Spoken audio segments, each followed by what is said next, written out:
Hey there. Welcome to another long-distance worship service. I'm Dave Lyon, treasurer of the Unitarian Universalist congregation of Venice, where we strive to be a beacon of liberal religion for Florida's Sun Coast and a refuge for all who seek a welcoming community, no matter your color, creed, ability, or class, no matter who you love, your gender expression, political affiliation, or religious belief. Here we celebrate our differences as we learn from one another. If you'd like to know more about this congregation and its many opportunities for learning, growth, and connection, you can peruse our calendar and announcements on Facebook or on our webpage at uucov.org. If you're watching this on YouTube, please remember to like this video by hitting the thumbs up icon below. Leave us a note in the comments section and click the subscribe button on your YouTube channel. Some will say that UCOV is closed due to COVID. It's true our sanctuary is closed, but UCOV is wide open and busier than ever. Sally, our office administrator, is diligently pursuing her task, usually remotely. Kathy is scheduling and leading our adult and youth religious education, and Kleber. Can you remember when we audio recorded our sermons and you could listen to them at your leisure? And then, not too long ago, he used his cell phone and recorded the services, and then you could get the audio and video. And now today, here we are, streaming live to anywhere in the world.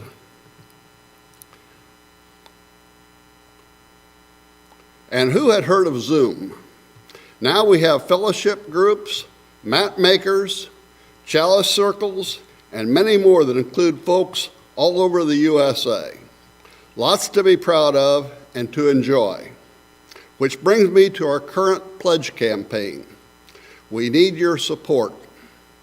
So far, I have had responses from 92 people or families. Last year, the total was 154, so we have a ways to go. We need your support to continue our work and support our mission. Please give and pledge generously. Thank you.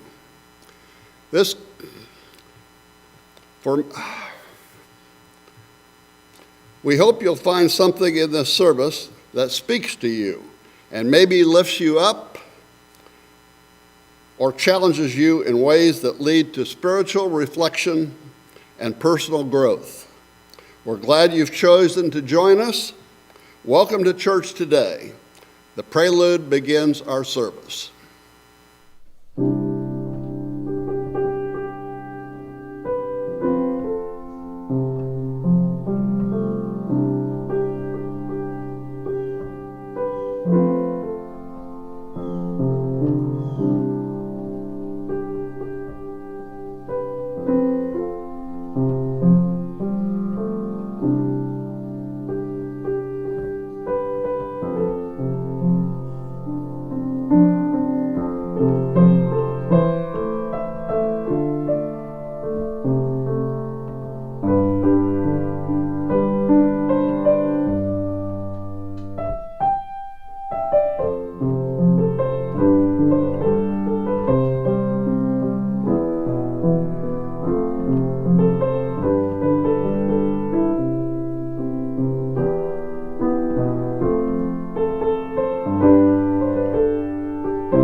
Our call to worship is from the Soul Matters team. May the flame we now kindle spark the strength to hold on to hope in these hard times. When the size of the work causes a fog of indifference to descend, when the distances between us tempt us to narrow our circles of concern, when we grow tired of trying, we look back and remember the persistence of those who have gone before. We look ahead and remember that the work is not ours to complete. We look around and remember that we are not alone.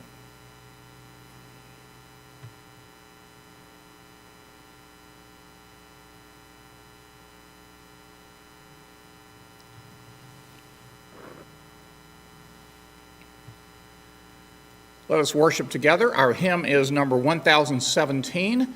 We are building a new way. First and last verses.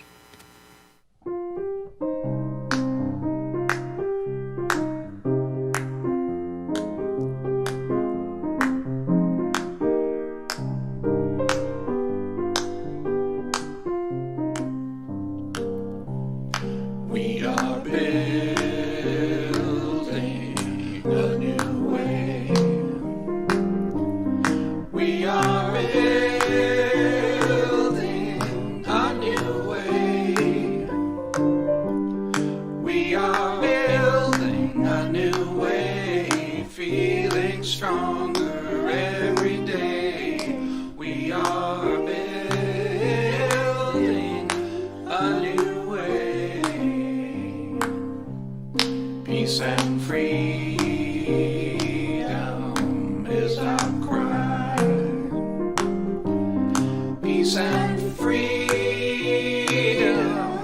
is our cry. Peace and freedom is our cry. Without these, this world will die. Peace and freedom is our cry.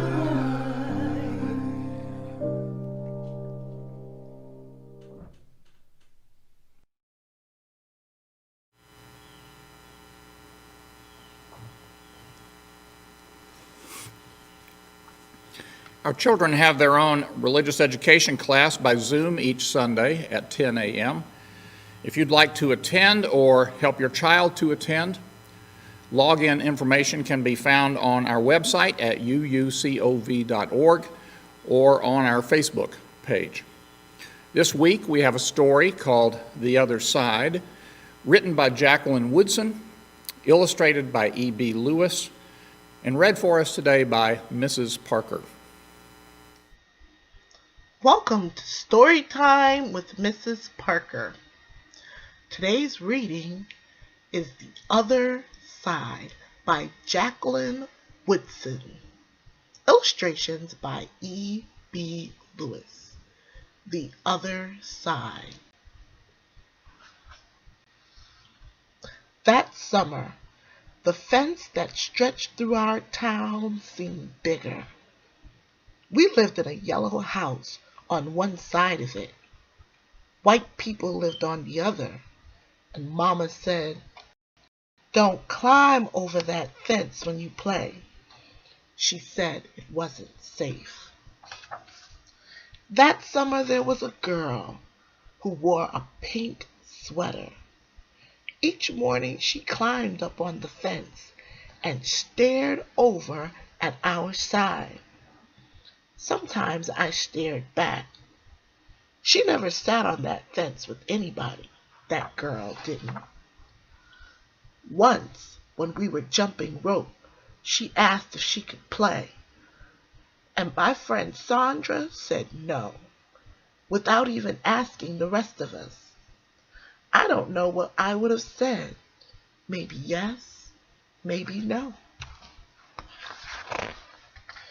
That summer, everyone and everything on the other side of that fence seemed far away. When I asked my mama why, she said, "Because that's the way things have always been."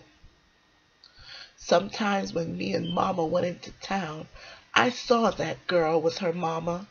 She looked sad sometimes, that girl did. Don't stare, my mama said. It's not polite.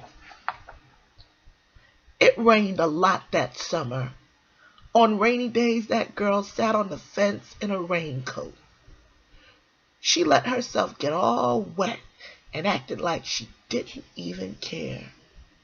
Sometimes I saw her dancing around in puddles, splashing and laughing. Mama wouldn't let me go out in the rain.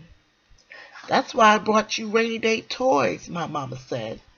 You stay inside here where it's warm, safe, and dry. But every time it rained, I looked for that girl, and I always found her somewhere near the fence. Someplace in the middle of the summer, the rain stopped. When I walked outside, the grass was damp, and the sun was already high up in the sky. And I stood there with my hands up in the air. I felt brave that day. I felt free. I got close to the fence, and that girl asked me my name. Clover, I said. My name's Annie, she said. Annie Paul. I live over yonder, she said, by where you see the laundry. That's my blouse hanging on the line. She smiled then. She had a pretty smile. And then I smiled, and we stood there looking at each other, smiling. It's nice up on this fence, Annie said. You can see all over. I ran my hand along the fence. I reached up and touched the top of it. A fence like this was made for sitting on, Annie said. She looked at me sideways. My mama says I shouldn't go on the other side, I said. My mama says the same thing, but she never said nothing about sitting on it. Neither did mine, I said. That summer, me and Annie sat together on that fence. And when Sandra and them looked at me funny, I just made believe I didn't care. Some mornings my mama watched us. I waited for her to tell me to get down from that fence before I break my neck or something. But she never did. I see you made a new friend, she said one morning. And I nodded, and Mama smiled. That summer, me and Annie sat on that fence and watched the whole wide world around us. One day, Sandra and them were jumping rope near the fence, and we asked if we could play. I don't care, Sandra said. And when we jumped, Sandra and me were partners the way we used to be. When we were too tired to jump anymore, we sat up on the fence, all of us in a long line. Someday somebody's going to come along and knock this old fence down, Annie said. And I nodded. Yeah, I said. Someday.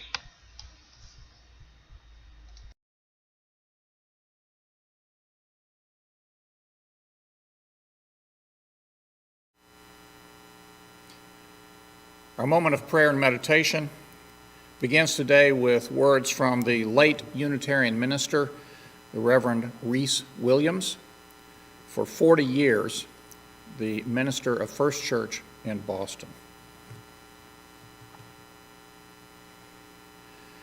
Great Spirit of life, as you come to us this morning, break down our barriers, widen our horizons, make us less judgmental and able to see the larger picture,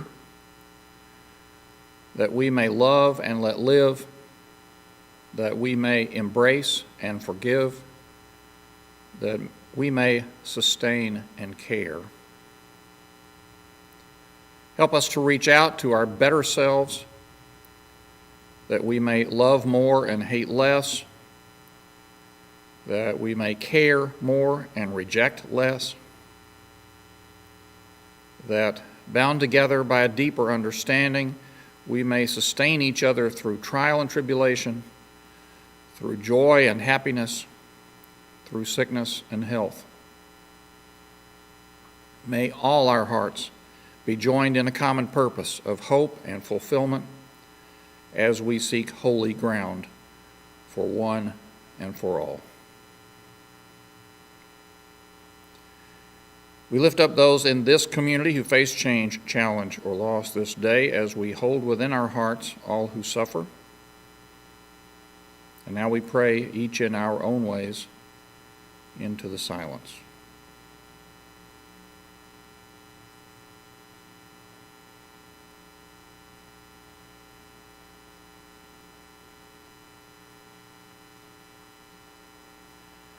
The hopes of this community are offered forth in the names of all those who've gone before and in the names of all those who will come after, in the names of all the helpers of humankind. Shalom, salam, amen, and blessed be. Our interlude is Pure Imagination by Leslie Bracusa and Anthony Newley, performed here by guitarist Ant Law.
There's an old movie out there made in 1985, which makes it really old in our youth-oriented culture.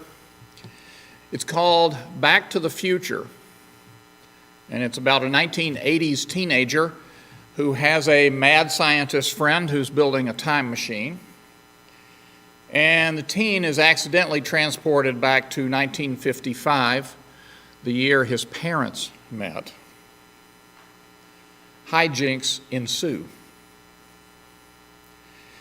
Now, this movie was quite popular, possibly because Steven Spielberg had something to do with it, but also possibly because it floated the premise that it might be possible to go back in time and change the past in order to make our future selves more successful, beautiful, popular, you name the adjustments you'd want to make. One of the movie's plot points was that to leave 1955 and return to his own time, this teenager needed to power his time machine with a huge burst of energy, something like, say, a lightning strike, which he remembered from knowing the history of their small town, would strike the clock tower in the town square on a certain night at a certain moment in time. It's an American movie from the Reagan era, so it all turns out the way it's supposed to, with the good guys better off than they had been, and the bad guys, of course, suitably chastened. But that was then, and this is now. As we began to see a tiny point of light at the distant end of the COVID tunnel, I've been thinking, not just about metaphors for what we've been through, but about how to think about where we are and what we still may be facing together. One thing that's been especially frustrating for me in this whole pandemic mess is that I want to know when it's going to be over enough that we can get back together. Everybody wants to know. It's pretty clear, though, that no one really does. I suppose that's what has me thinking about the movie Back to the Future and the teenager at the center of the story. He alone knows what time the lightning is going to strike the clock tower, and thus has a pretty good idea that that's when things are going to return to some sort of normal, at least for him.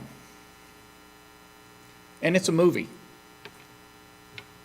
so they do.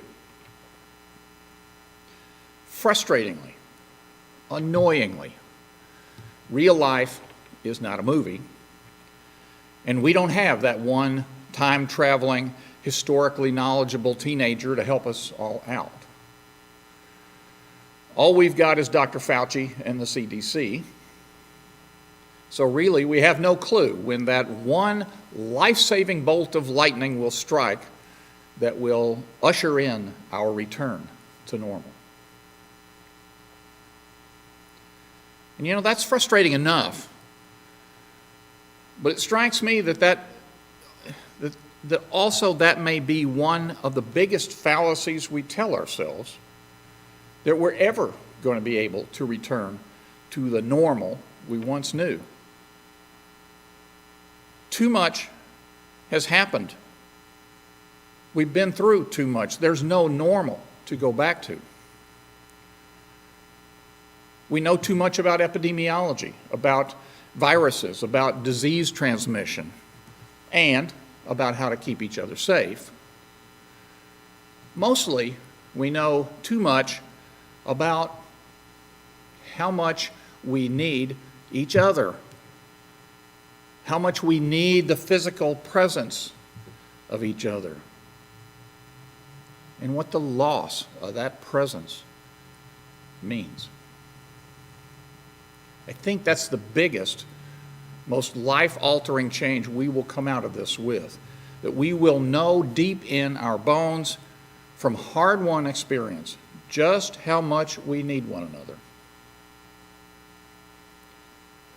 Even wearing masks, even keeping our distance, even if we let the social tradition of handshaking go by the wayside, even if we have to be more judicious about hugs and such, I think we will know how much we need each other.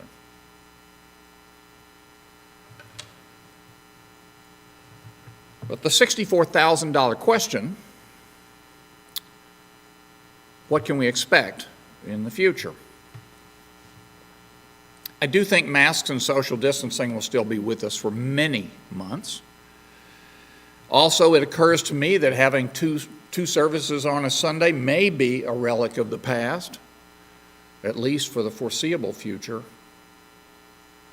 You know, even in my wildest dreams, I don't see in-person attendance in this sanctuary rising beyond 30 or 40 for the next year. Because here's the thing. As many of us want to jump right back into gatherings of all sizes, I think there's a large percentage of us who are going to need some time to adjust, some time to re-enter society, if you will, some time to feel like it's safe enough to try.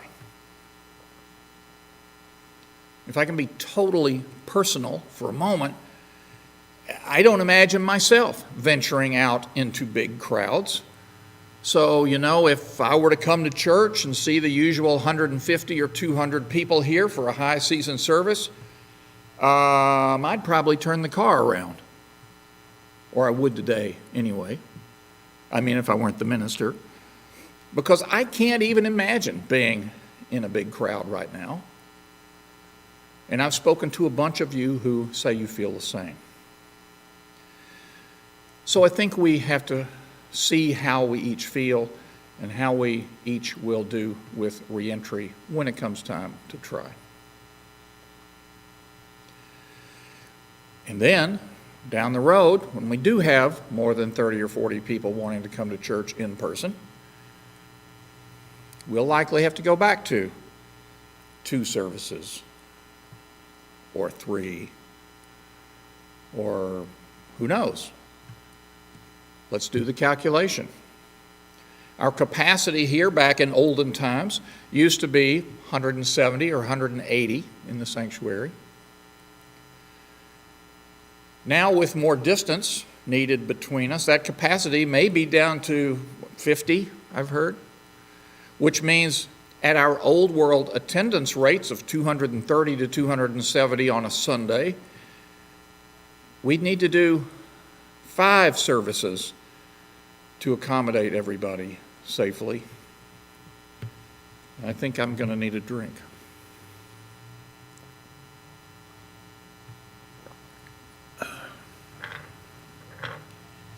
We want to get together, but I imagine it's going to take longer and be far more gradual than many of us would like to think.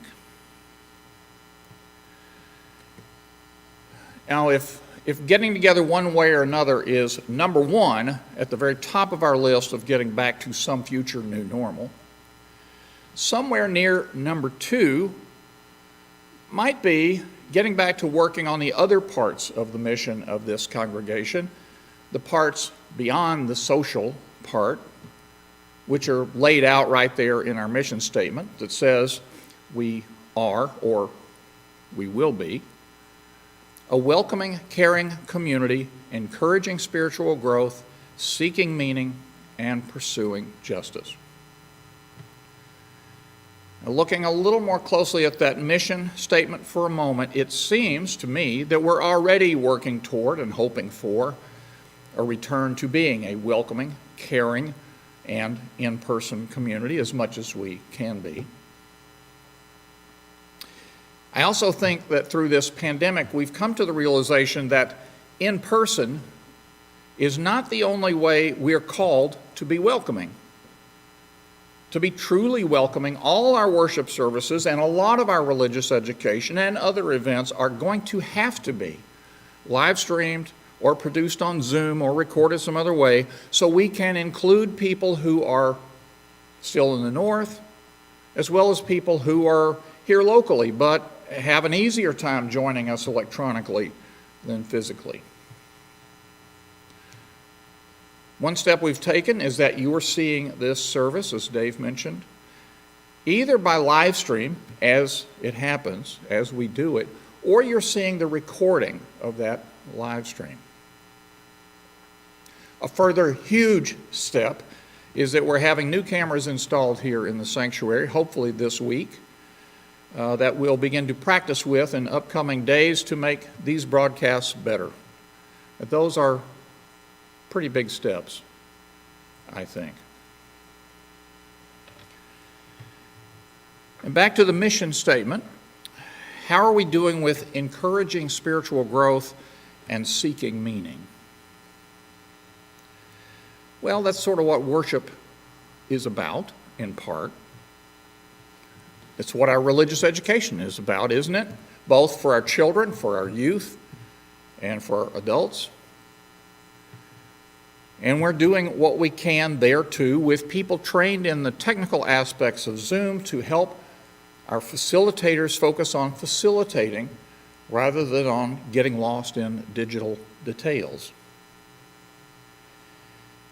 I think that's going to be a difficult piece of moving into the new normal, this making our adult religious education experiences available digitally. It won't be easy. It won't be met with universal celebration. The last phrase of our mission statement, pursuing justice. We're still working with Family Promise to provide housing for families on the edge. And whenever we can open our campus back up safely enough, we'll get back to hosting families here in Astor-Linder House. We're still weaving mats for the homeless. We're still taking up an offering once a month for a designated local social service or justice organization. We're still sending donations of food and personal products and money to the CHAPS folks in Port Charlotte who work with people living with HIV/AIDS. We're still very active with Venice Interfaith Community Association and helping its cadre of people from numerous area churches and synagogues put on wonderful education and justice programs for the entire Venice and extended community. And I know as the light we're beginning to see at the end of this COVID tunnel grows a little brighter, we're going to find other important areas to focus our social justice efforts on. I know we will. We always do. This pandemic has not just been hard on us. It's been hard on our neighbors, too. Hard physically, hard emotionally, hard financially, and there will be much to occupy us once we can get out and about safely once again. Dave Lyon reminded us earlier about all those things that are still happening, and he reminded us that the church is a business, and as such, has to be committed to practicing fiscal responsibility. As a business, it's time our annual pledge drive were over and done for the upcoming year. If you haven't turned your pledge card in, please consider doing so at your earliest convenience. But the church isn't only a business. There's a social aspect to what we're about as well. And it's been difficult to address that social aspect while we've had to stay so far apart for safety's sake.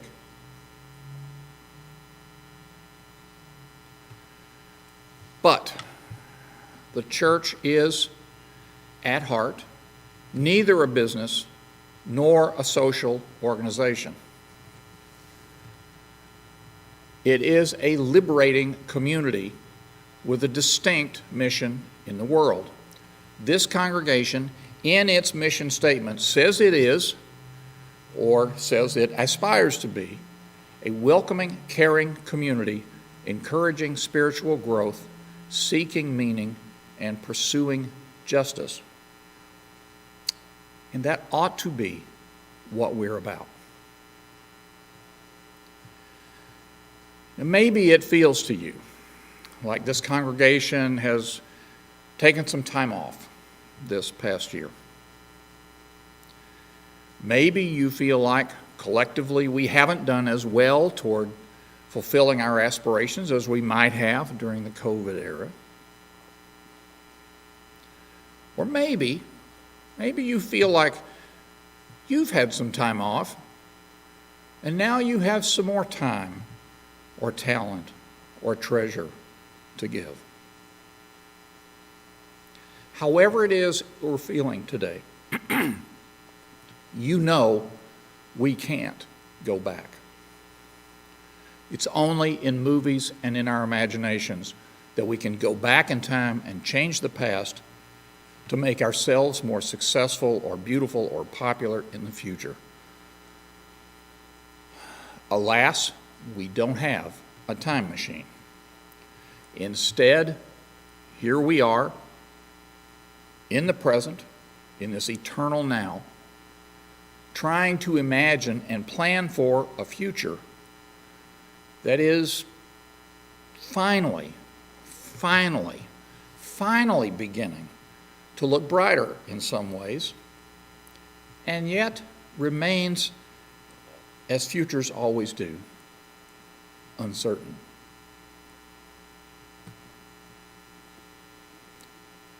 I look forward to being back together with you again soon.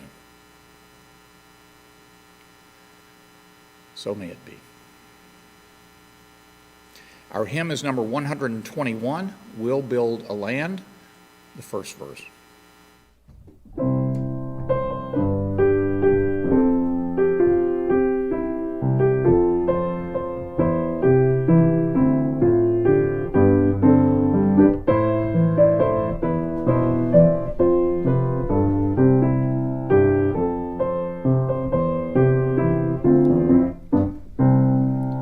We'll build a land where we bind up the broken. We'll build a land where the captives go free, where the oil of gladness dissolves all mourning. Oh, we'll build a promised land that can be.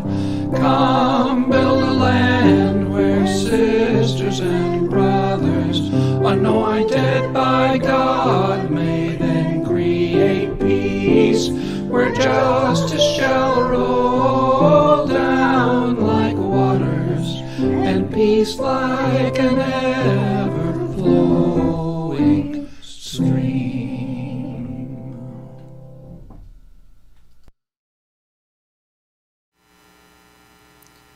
The words of our benediction have been attributed to the Reverend John Murray, the first Universalist preacher in America.